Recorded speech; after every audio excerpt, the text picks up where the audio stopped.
You know, there's a weird kind of irony when you work with your spouse at the same company. Everyone knows you're a couple, and it's like you've got this unspoken rule that nothing shady could ever happen. I mean, who would be so bold, right? Well, let me introduce you to my life, where apparently irony thrives. My wife, Amanda, and I have been married for 7 years. 7. We worked at this really cool tech company. Modern office, cutting-edge projects, a place that honestly felt like an extension of home. I was one of the senior IT guys, and she was involved with developing new projects. We met there, we built our careers there, and for the most part, we built our life around it. We were that couple everyone thought was solid. Couple goals, they'd say. But then, one day, my buddy Dan, who's also a colleague, came into my office. The look on his face was a mix of pity and discomfort, like he was about to drop a bomb on me that neither of us was ready for. "Look, man," he started, and I could tell whatever was coming next wasn't good. "There's something you need to know. Everyone in the office, well, they think Amanda is sleeping with one of the founders. You know, Greg." I think I laughed. Or maybe it was more of a scoff, because, come on, my wife? Greg, who couldn't even remember the name of his assistant half the time. Greg, who I'd known just as long as Amanda. Nah, man. No way. But Dan didn't budge. He stood there with that same look, like he'd just told me my dog died. And that's when the world around me got quieter, and I realized he wasn't joking. What do you even say to something like that? Denial was my first instinct. I mean, Amanda and I had been solid. Sure, we had our ups and downs. Who doesn't? But cheating? That felt like something out of a bad movie. I couldn't bring myself to confront her. Not yet. Instead, I did what any tech-savvy, paranoid husband would do. I hired a private investigator. And let me tell you, being in IT has its perks. I used every tool, every connection I had to keep tabs on the situation. Keyloggers, remote access, tracking emails, social media. If it existed, I had it covered. I told myself I was just being thorough, that it was all probably a mistake, but deep down, I knew. I wish I could say I found nothing, that all my surveillance came up empty, and I was just another overly paranoid husband. But life doesn't work that way. The deeper I dug, the uglier things got. At first, it was small stuff, texts that could have been innocent. Late-night work meetings that didn't quite add up. And the thing is, I knew Amanda was good at lying, or at least bending the truth just enough to make it seem plausible. She always had an excuse, always had the perfect response when I casually asked about her day. But that's the thing about lies, they start to unravel when you pull at the threads hard enough. I guess it really hit me the day I stumbled across an email, one she clearly didn't intend for me to see. Greg had sent it. Just seeing his name pop up in her inbox already had my heart pounding, but the subject line made my stomach drop. Last night was unforgettable. Unforgettable? My wife, who barely had the time to watch a movie with me, was apparently having unforgettable nights with someone else. And of course, there it was, the smoking gun. She had deleted most of the previous emails, but not before I could recover some of them. Explicit. Graphic. The kind of stuff that makes you want to throw your computer out the window just to forget you ever saw it. I'll spare you the details. No one wants to read about the things your wife does with another man. But yeah, they were sleeping together. Not just once or twice. This had been going on for months. She was practically living a double life, sneaking off during lunch breaks, after work, sometimes even pretending to go to meetings on weekends. Meanwhile, I was the idiot sitting at home, thinking she was working late to support our future. I had enough evidence to make any reasonable person's head spin.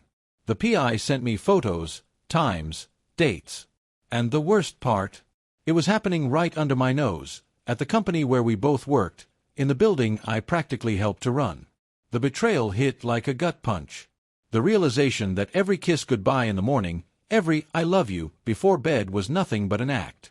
She'd been stringing me along while playing house with Greg. I had trusted her completely. I mean, we had built this life together, damn it. How do you even begin to process that?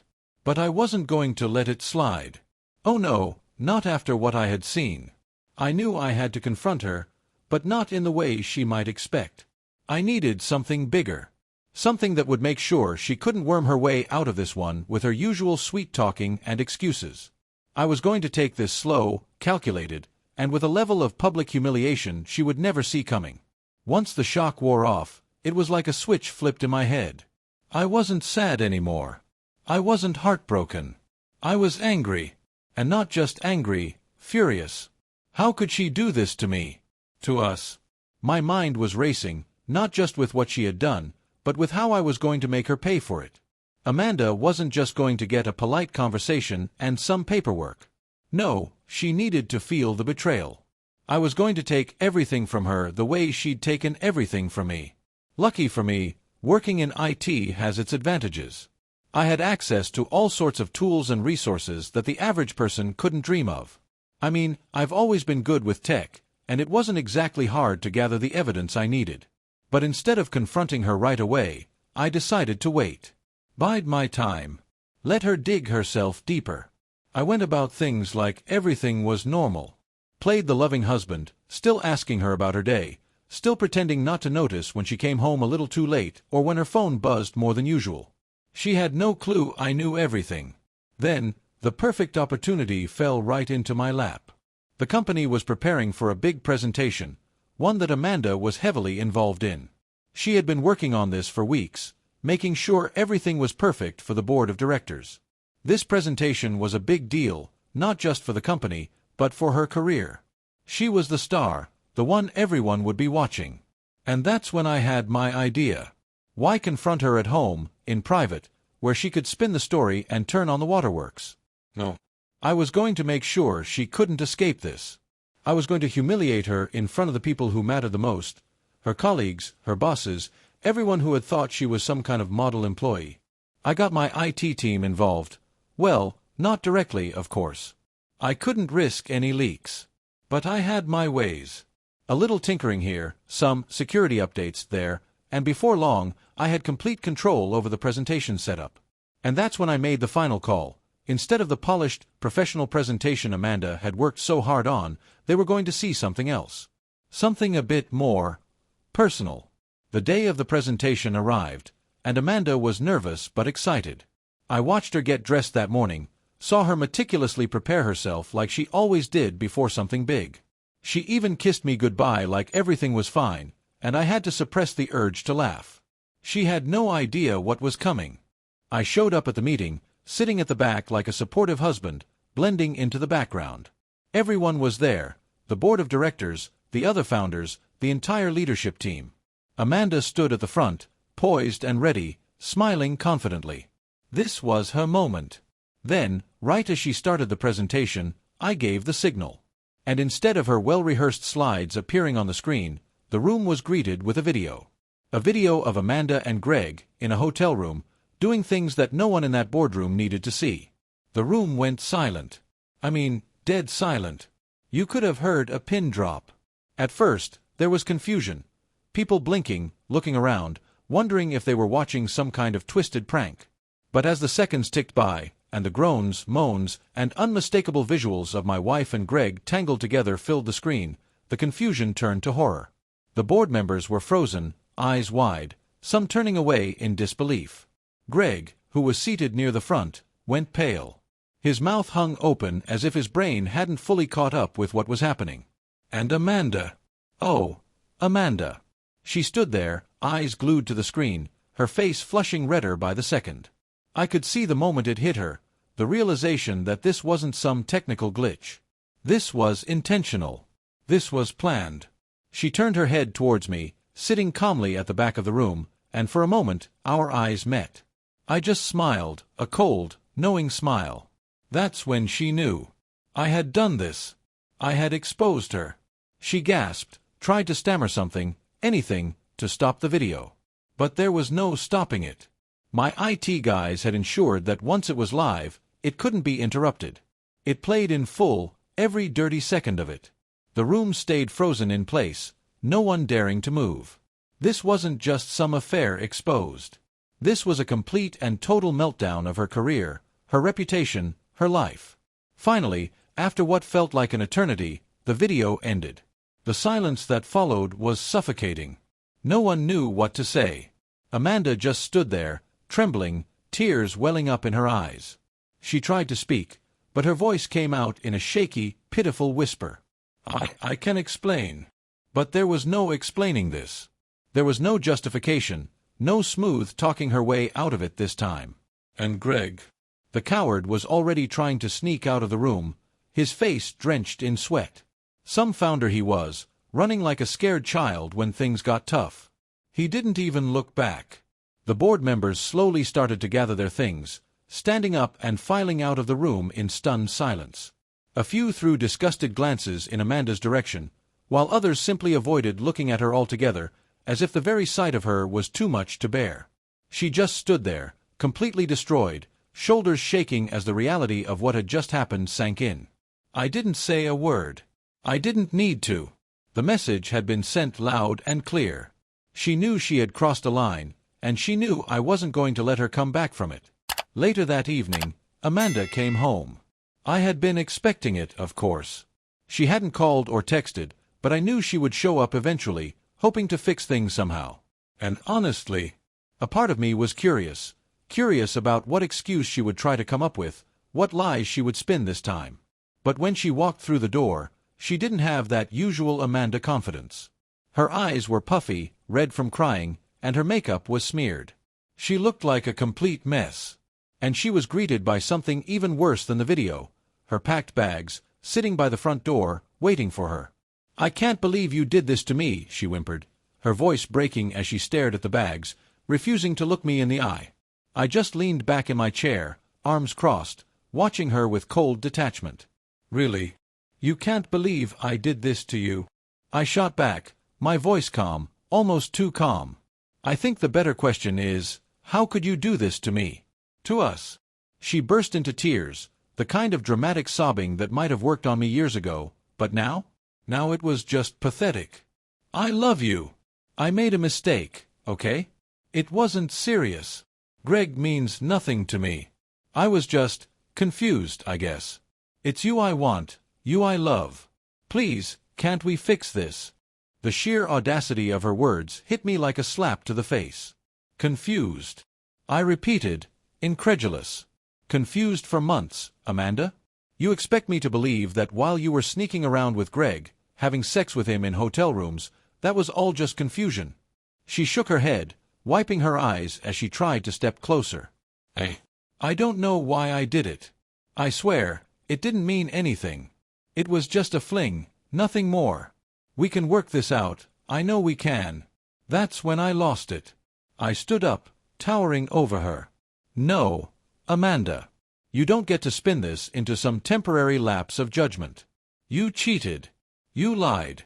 And now, you're going to pay the price." I gestured to her bags. "Everything in this house is mine. The house, the cars, the assets. Thanks to the prenup, you get nothing. You're out. I've already filed for divorce." She gasped, her face crumbling as the gravity of the situation set in. "Please, don't do this," she whispered, her voice barely audible now. "I'll do anything. I'll quit the job. I'll cut ties with Greg. Just don't leave me." But I was done. Done with the lies. Done with her games. "It's too late, Amanda. It's been too late for a long time." Amanda stood there, frozen in the doorway, her tear-streaked face begging for forgiveness that I just didn't have to give anymore. The bags at her feet were the final word. She wasn't coming back from this, and frankly, neither was I. There was no way to salvage what had been destroyed. No amount of begging or promises could make up for months of lies and betrayal. And her promises now? They were worthless. She made one last attempt, her voice cracking as she whispered, "I don't want to lose you. I'll do anything. Please, just don't throw away everything we've built." Her eyes darted to the framed photos on the wall, snapshots of a life that, at some point, I thought was real. Now, it felt like looking at the remnants of a long-dead dream. "I didn't throw it away, Amanda." "You did," I said coldly, pointing toward the door. "You can pick up your things tomorrow. Right now, you need to leave. I've already changed the locks." Her lips quivered as the reality of her situation sank in. There was no saving face here. She didn't just lose me, she lost everything. Her reputation was in ruins, her career was over, and now, she had nothing but a few hastily packed bags and the shame of knowing she had done this to herself. I watched as she slowly, shakily, picked up the handle of one of her suitcases and dragged it out the door. She hesitated, looking back one last time as if hoping for some sign of mercy. But there was none. The door clicked shut behind her, and I felt a strange sense of relief wash over me. It was done. The weight of her lies, the betrayal, it was gone. She was gone. The days following that disaster of a presentation were surreal. Word spread fast about what had happened, both inside and outside of the company. Greg, of course, tried to do damage control, but the evidence was too overwhelming. Not only had he betrayed me personally, but his involvement with Amanda caused a ripple effect throughout the company. Both of them were fired. Greg's shares were quietly bought out by the other founders, and Amanda? Well, she was practically blacklisted from the industry. No one wanted to touch the disgraced cheater with a 10-foot pole. As for me, I didn't just survive, I thrived. The prenup I insisted on years ago left her with nothing. Every asset we had was mine, every investment, every savings account. Amanda was left to fend for herself, and without her job, without me, she was essentially starting over from scratch. She tried calling, texting, even emailing me over the next few weeks, but I never responded. I didn't need to. She was just white noise at that point, a ghost from a past life that I no longer had any interest in. Friends and co-workers who knew about the situation tried to offer their sympathy, but honestly, I didn't need it. I wasn't heartbroken anymore. In fact, I felt free. Free from her lies, her manipulation, and all the baggage that came with pretending our marriage was anything close to normal. So here I am, a few months down the line, and if you're still reading, maybe you're wondering if I regret anything. The answer: not a damn thing. What Amanda did was unforgivable, and I'm glad I didn't take the high road. She deserved to be humiliated, just like she humiliated me behind my back for months. She lost everything: her career, her reputation, her marriage, and honestly, it was poetic justice. If I've learned anything from this, it's that you can't ignore the signs. If something feels off in your relationship, don't brush it under the rug. Trust your instincts. Amanda was good at lying, sure, but the truth always finds a way of coming out. And when it does, you better be ready to deal with it. Don't let someone like that crawl back into your life with promises they'll never keep. If anyone reading this is going through something similar, my advice? Don't waste your time trying to fix what's broken beyond repair. Sometimes, the best thing you can do is walk away, and make sure they know exactly why you're leaving. Looking back now, I'm not angry anymore. I'm just glad I took control when I did. Some people might say I went too far, but I disagree. Amanda made her bed, and now she's lying in it, alone. And me? Well, I'm finally free. Thank you for visited my YouTube channel. Your support, likes, and comments truly inspire me to create even more engaging content. If you enjoyed this video, don't forget to subscribe and hit the notification bell so you never miss an update. You're a part of this amazing community, and I'm thrilled to share my stories with you. See you in the next video on YouTube.